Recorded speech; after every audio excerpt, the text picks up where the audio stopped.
All right, welcome to Contractor Truth presented by Growthscapes. I am John, the Contractor Growth Guy. We have no intro music, no fake radio voice, no what's up, guys. Welcome back to the number one podcast on planet Earth because we're none of those things. But I am John, the Contractor Growth Guy, as I've already said. And today we're going to talk about two things that quietly wreck a lot of contractors: not asking enough questions and saying yes too fast.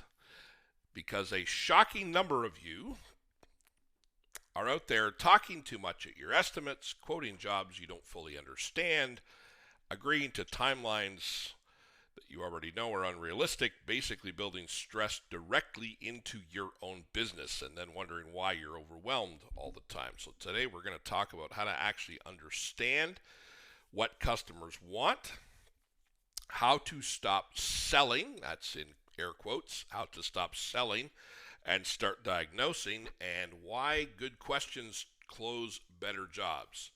And then we're going to talk about why integrity in business often means saying no, not yes. And then, as always, we're going to be joined by our friend, our favorite cautionary tale, our favorite contractor, Lowball Leo, because Leo obviously asks no questions, tells no lies, promises everything, underprices the job, and then spends 6 weeks emotionally fighting for his life. And none of you want to be Lowball Leo. So if you are a person who has ever regretted a job or dealt with nightmare expectations or felt pressured during estimates or caught yourself saying, yeah, we can probably do that, then this episode is for you. All right, let's get right into it. Segment number one, if I had to write a title over this, and I will confess this is part testimonial because I've been dealing with this myself. Obviously, I run a business here, and so I've been dealing with this myself over the past couple of weeks in a very real way as I grow my business. If I had to write a title over this segment, I think what I would probably call it is this: customers will tell you how to win the job. All right, let's talk about it. Something that will instantly make you better at estimates, and I mean instantly. It will set you apart from the competition. No, it's not fancy marketing. No, it's not expensive branding. It's not your logo. It's something far simpler and free. It is your questions. Because this is the truth, guys. Customers will tell you how they'd like to give you their money if you ask the right questions. And most of you listening to me right now don't do that. You walk in, you start talking, you start explaining, you start quoting, and you completely skip the most important part, which is understanding the customer. Okay, this is the big problem. Most of you guys show up trying at an estimate, you're trying to impress your prospect. You're trying to impress your customer. You want to sound smarter than the last guy or the next guy. You want to show more experience than the last guy or the next guy. You want to prove that you know what you're doing. So you know what you do to do that? You talk. And you talk and you talk. Now, coming from someone who talks for a living and loves what he does, I get it. I totally get it. I am one of the worst culprits, which is why I have had to learn this discipline. And if you've ever been on a call with me, a one-on-one discovery call or mentoring call, you will find out this to be true. I have had to learn how to listen, how to ask questions.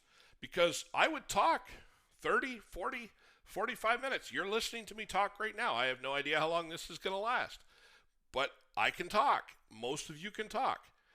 And then you leave thinking, yeah, I think that estimate went really well. Meanwhile, the customer's thinking, and they will never verbalize this, and they might not even be able to characterize their thought on this, just saying, he never actually asked me what I wanted.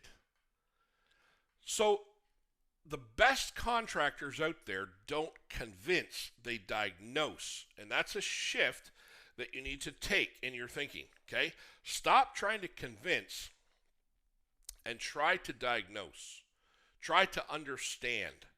Try to figure out the real problem, because most of the time your customers don't know exactly what they're looking for or even why they're looking for it. And that is your job as the professional in whatever your given field is, whether you're a plumber or an HVAC guy, a renovation contractor, a landscaper, whatever type of contracting you're in, a home builder, you need to diagnose the actual problem that you're solving. And that's a big shift in mindset. You're not there to perform. You're not there to impress. You're there to figure out what's going on, what matters, what the real problem is, because once you understand that, your job becomes very, very easy. Now, we got to talk about Lowball Leo because we love Leo. Because Leo doesn't ask any questions. Why doesn't Leo ask any questions? Because they take time. And time is not in Leo's budget.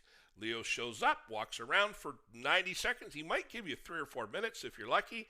He doesn't write anything down. He barely looks at anything. Then he goes, yeah, I can probably do this for about X number of dollars, and throws out a number based on how he feels or how much money he needs to buy groceries for the next week or whatever the reason is, because Leo's not really in business to grow. He's just there to grab some quick money. Meanwhile, the professional, that's you, is 10 minutes in, hasn't mentioned price once. She already knows what's bothering the customer, how long it's been a problem, what it is that's bothering them, what they're worried about, what a win actually will look like. See, Leo doesn't diagnose. He prescribes without even knowing what the problem is. He just throws something at the wall. Okay? Someone was telling me, I had a comment on Instagram the other day. I thought it was great. Contractor said he calls it spaghetti quoting. You throw it at the wall, and if it sticks, it's done. And this is the same idea, right? So here's the shift you need to make. If you want to close more jobs, stop trying to be impressive. Start trying to be curious. We're going to look at some of the questions that can change everything. Let me give you some universal questions you can use in any trade. Doesn't matter if you're a roofer, HVAC, plumbing, electrical, landscaping, restoration, doesn't matter. These work everywhere. Question number 1, ask them this. It's a very simple question. What made you reach out to me right now?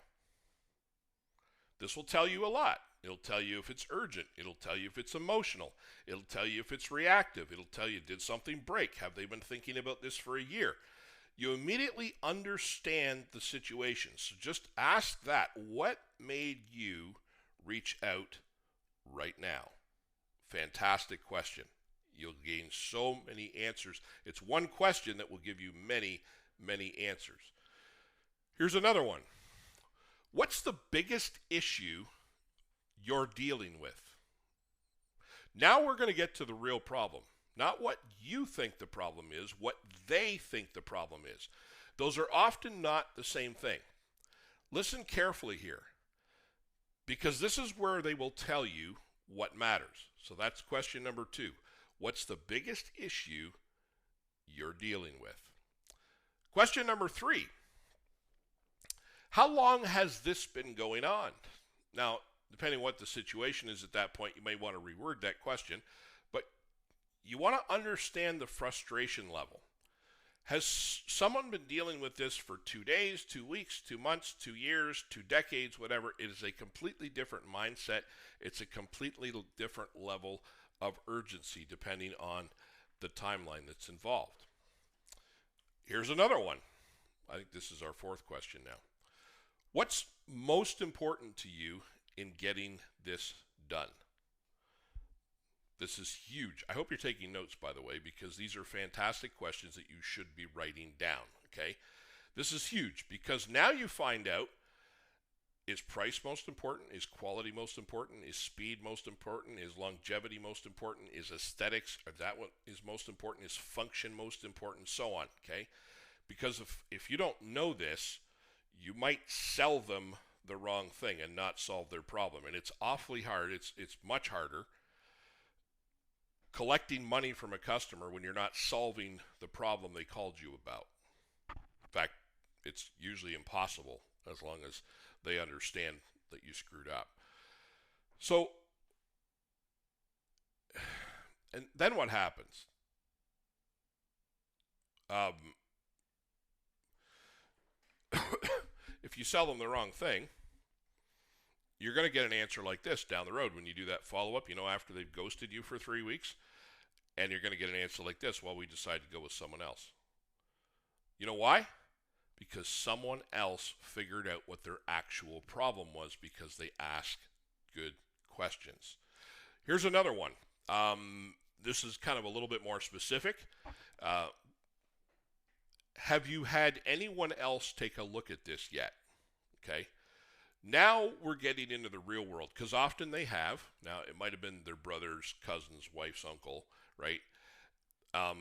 And then you follow up. That's just the first part of a two-part question. What did they say? Now you understand what they've been told, where their mindset is, what they're going to be comparing you to, where the confusion is, and you're doing that without bashing anyone, okay? But you're getting your bearings in the situation by asking these questions. Do you see how much you're gaining by simply asking these simple questions? We're up to question number 6 now, okay? This is the next one. Is there anything that concerns you about this project? Okay, this is a question that will help you to uncover and hopefully overcome objections proactively, preemptively, okay? Because if you don't, that's going to show up later with a statement like this: we're just going to think about it, okay? They're not going to tell you the real objections. You haven't uncovered the real objections, and you're always better to deal with an objection before it becomes an objection. Because once it becomes an objection, now you're in defensive mode, okay? And they always say, as you know, the expression is the best defense is a good offense. Basically what that means is be proactive, be preemptive, stay ahead of it. This question number 6, is there anything that concerns you about this project? We'll do that. And again, you can find other ways to word that depending on exactly what the situation is. So you're going to get that later on. If you don't overcome this, you're going to get a statement like, we're just going to think about it. No, they're not. They're concerned about something, and they didn't say it out loud because you didn't give them the opportunity to do it, okay? This is a really great question, okay? Mr. and Mrs. Customer, tell me, what would a great outcome look like for you in this situation? This is one of the best questions you can ask, because now you're allowing them to define success. Your job becomes very simple at this point. You build your solution around the answer to this question. Mr. and Mrs. Customer, what would a great outcome look like for you? Okay? Great question. If you skip every other question that I give you as good questions to ask, don't miss that one. That's probably the most important. We have that in at question number 7. Now, next question. This one's a real time saver, okay?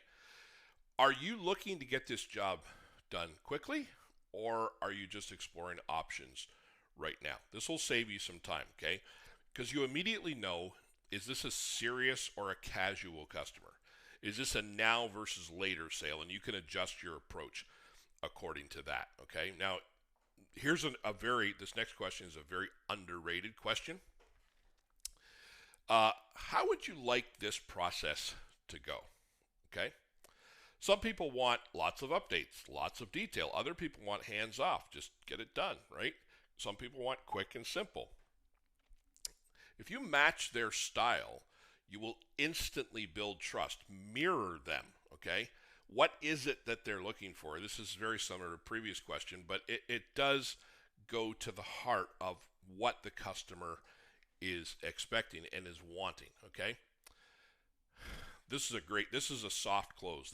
This is question number 10. This is the last one I think we're going to deal with here. I might think of some as I continue to brainstorm. I'm always brainstorming while I talk. If everything made sense, what would your next step be? Now, it's a soft close, okay? There's no pressure, but it tells you, are they ready? Because they might say, our next step would be to think about this for a month. Our next step might be to get a price on uh, a new SUV because that's also something that we need, right? They may be balancing major big ticket item options, things that they need to be replacing at the time, and they maybe just be weighing it up. You're gonna get some answer, or their next step might be we'd like to go ahead. And then at this point, you've already trial closed them, you soft closed them. You already know that a close is possible in this situation. Okay. Now, think about this. If you ask these questions properly, you're not guessing anymore. You're not hoping. Remember, hope is not a strategy, okay? You're not hoping. You're not just throwing numbers around like our friend Lowball Leo, okay? You're building a solution around exactly what the customer told you that they want, okay? Let's hit Leo again. Because Leo is still in the driveway, still talking, still explaining, still lowering his price, still trying to win the job. And then he wonders why the job turns into a nightmare, the customer isn't happy, and everything becomes a change order war, okay? It's because he never actually found out what the customer wanted in the first place. So here's the takeaway. The next estimate you go to, stop trying to impress. I don't mean don't be impressive. I don't mean drive up and don't drive up in a messy old truck, right? Like tuck your shirt in, comb your hair. Do all the basic things, okay? What I mean is don't try to talk your way into the job. Ask better questions, because if you ask better questions, you'll write better quotes, more accurate quotes. You'll close better jobs. All right? Now, I told you that was a bit of a testimonial because customers will literally tell you what they want. So this is why this has been on my mind. Because lately I've had quite a few contractors reaching out asking me if I do any one-on-one mentoring. I did not. I was not opposed to it, but after I had several ask and then started to venture down that road a little bit with a couple of qualified contractors, I've decided to open up a limited number of mentorship spots. This is a time-consuming venture. I am a perfectionist and I want to do it right, and I'm not interested at all in people just throwing money my way. I want results for the people that I mentor and that I consult with, okay? This is not some cookie-cutter course. I will have one of those at some point. This is a direct one-on-one help focused entirely on your business, your problems, and your next move. In fact, my next call, as soon as this podcast recording is done, my next call is with a renovation contractor, and we are talking specifically about what kind of warranty he can or should offer and how to position that in his business. It's a very specific thing. It's not something that every contractor is going to need or want or even think about, but it's specific to him. So it could be estimates, it could be how to price, it could be customers, sales, lead flow, systems, chaos, whatever is actually holding your business back right now, we will work through it together, okay? It's 5 one-hour sessions. Now, that's the time we spend on the calls together, but there is a lot more time invested behind that. It's real talk, real strategy, real growth, and I am right now charging $997 for that package. So if you're interested in that, just DM me on Instagram and we will talk. Now, into this next segment, I want to talk about the pressure to say yes, because this is something that quietly destroys a lot of contractors. When I was a contractor, the hardest thing to do was to walk away from business. Most guys don't even realize the pressure that we're under to say yes. And I can remember having customers say to me, if you don't want the work, just say it. And do you know how hard that is to do? It's so hard to say no. I this is not a good fit for me right now, or in some kind way to say, I don't want your business. You're just, everything in you goes against it, okay? There's this tremendous pressure to say yes. And it shows up everywhere. You say yes when you shouldn't. You agree to timelines you already know are tight. You take on work you're not really equipped or qualified to handle. And those classic, oh, my business partner used to hate this because then I would task him with figuring out how. I would say, yeah, we can probably do that because as salespeople, right, we're eternal optimists. We can do anything. And the truth is, a lot of contractors don't have a sales problem as much as they have a boundary problem, okay? Now, why this happens, let's be honest about it. Why do we say yes? It's really not complicated. You want the job. You don't want to lose the customer. You don't want the awkward tension. You feel the pressure in the moment. Maybe things are a little slow, or maybe you're afraid they're about to get a little slow. So for all those reasons, you say yes, even when that little voice in your head is going, this is not a good idea. And instead of listening to that voice, you override it with, we'll figure it out, or as in my case, my partner will figure it out. And then I had to have that conversation. So this is the trap. You win the job, and then you immediately or very quickly thereafter lose control of it. Why? Because the timeline is too tight. The scope isn't clear. The expectations are off. You're working outside your sweet spot. You're beyond your core competency. And what started as a good sale turns into stress, turns into frustration, and it turns into a job that you regret taking. Now, this is where Lowball Leo lives. This is Lowball Leo in his natural habitat, okay? He has never met a bad idea he didn't say yes to. Customer says, can you start next week? Leo says, yeah, no problem. Okay, customer says, can you also add this and this and this? Leo says, yeah, we can probably do that. Customer says, we're hoping to keep it around this price. Leo says, I'm sure we can make that work. Leo says yes to everything. Now at this point, maybe you're thinking that you're Leo. And I'm going to leave that to you to figure out. Because he spends the entire job stressed out, behind schedule, explaining things, renegotiating, putting out fires. Leo doesn't run jobs, he survives them. The real issue, now here's what's actually going on. Saying yes feels like you're winning, but in a lot of cases, you're setting yourself up to lose later. Because every yes you give creates an expectation. And if that expectation is not realistic, then you are the one who pays for it.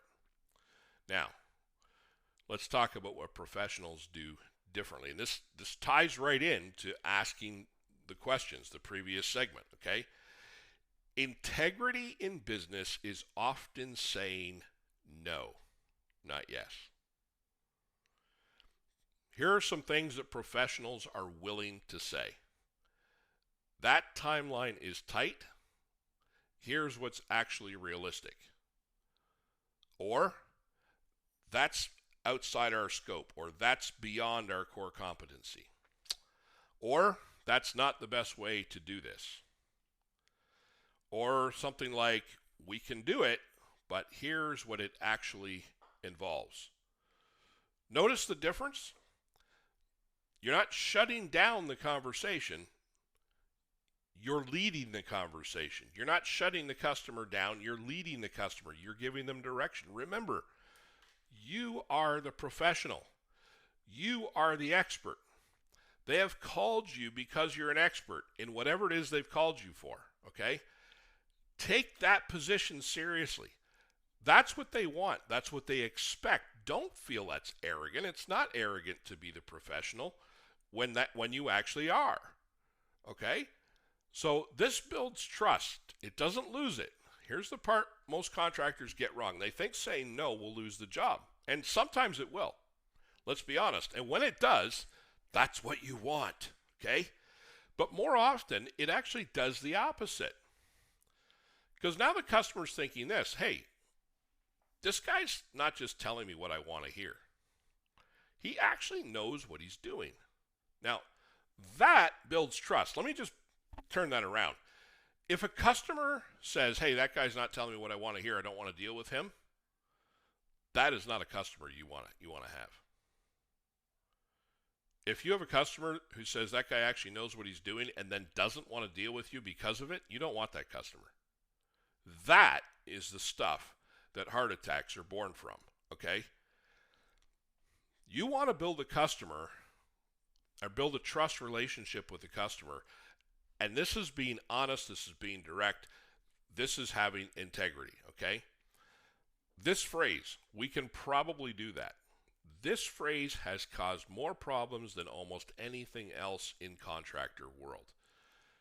Because what it really means is this: you haven't thought it through, you don't know the full scope, you're guessing, and you're trying to keep the customer happy. And later, that turns into, well, that's extra, that's going to take longer, that's not what we discussed, and now you've got tension. Now you've got stress. Now you've got sleepless nights. Now you've got angry all caps texts coming from customers, okay? Now you have threats of lawsuits. Now you have bad Google reviews. Clarity at the beginning prevents conflict at the end. Don't forget that phrase. Clarity at the beginning prevents conflict at the end. Now, where this shows up most, you'll see this pressure in timelines, in pricing, things like scope creep. So critical to understand the danger of scope creep, specialty work, custom requests, or the while you're here conversations, okay? Every time you've got a choice. In that moment, you can either say yes to win the job or tell the truth to run the job properly. And those are not always the same thing, okay? Here's what happens over time. And this is the part that I lived and I learned the hard way. Contractors who say yes to everything, they stay stressed. You're constant fight or flight mode. You stay reactive. You're not proactive. You're always putting out. You're a fireman. You're always putting out spot fires in your business. You lit them all by saying yes to things you shouldn't have said yes to. Contractors who say yes to everything, they deal with more difficult jobs and they burn out faster. I am a guy who burned out. I know what I'm talking about. Believe me when I tell you, I know what I'm talking about. I burned out on a level where I needed professional help to recover, okay? So if you're there, I get you. 1,000% I get you, okay? But a lot of it came down to saying yes to things I shouldn't have said yes to. Now, contractors who learn to say no, they run better jobs. They set and have clearer expectations. They make better money, and they enjoy their work more because they're not stressed constantly, okay? So let's consider this quick practical shift, okay? Here's something simple you can start doing immediately. Instead of saying, yeah, we can probably do that, try, hey, let me think that through and get back to you.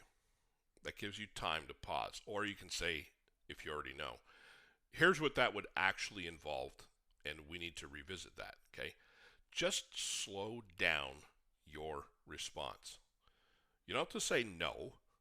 You don't have to shut them down or shoot them down. Just slow down your response. That changes everything, okay? You do not need to say yes to everything to be successful. In fact, the more selective you are, the more professional you appear. So the next time you feel that pressure, that little moment where you're about to say yes, pause. Ask yourself, is this a good decision or just an easy one, okay? Say yes to the right jobs and no to the ones that will cost you later. All right, everybody, that's going to wrap up this episode of Contractor Truth. And honestly, I just want to say this before we go. A lot of you guys, I've already alluded to the fact that I understand this, but a lot of you guys and girls listening right now are carrying more pressure than people realize. And this is why I do what I do. Because I was a contractor. I know how hard it is. Nobody trains you for it. Nobody prepares you for all the hats you're going to have to wear. You're trying to run jobs. You're trying to keep customers happy. You're trying to provide for your family. You're trying to deal with employees, deal with stress, lack of sleep, deal with the uncertainty, and somehow still keep moving forward every single day. And I know sometimes, most of the time, it can feel like you're doing it all alone. But you're not. And that's why, it's a big part, a huge part of the why that I started doing what I'm doing. Not just this podcast, but my Instagram presence as well. Not to pretend I have all the answers, because I don't. I am learning every single day, and that, to me, that's one of the most fun parts of this. I'm not acting, I hope I never come across as some guru who knows it all. These are just real conversations about what it actually looks like to run a business in the real world of contracting. The wins, the mistakes, the pressure, the growth, the lessons, and hopefully help some very good people avoid unnecessary pain along the way. So whether you've been here since episode 1 or just found the show recently, I appreciate you being here, and I really believe we're just getting started. We have not, well, I won't tell you how long we've been at this. I really believe we are just getting started, though. We've got some really exciting interviews coming up with contractors, business owners, and people who've built some incredible businesses with a lot of wisdom to share. I want to move beyond it being just me. We've got some, we'll have some funny stories, I'm sure. We got a few Lowball Leo sightings along the way, so stay tuned for that. And if this podcast has helped you in any way, share it with another contractor or business owner who needs it. And if you want to go deeper, if you want help with your business, your estimates, your customers, your pricing, or just getting clarity in your next move, always reach out to me through our Instagram page. Just send me a DM. I am at a stage right now in doing this that I will do my best to respond to you quickly, personally. I don't have staff. It's just me here. And again, I've opened up a limited number of one-on-one mentorship spots, and I only have so much time available to do that. I would genuinely love to help some good people build better businesses and better lives. So until next time, God bless. Keep growing, keep learning, keep telling the truth, keep your integrity, and be all that you can be in the world of contracting. This is John, the Contractor Growth Guy, over and out.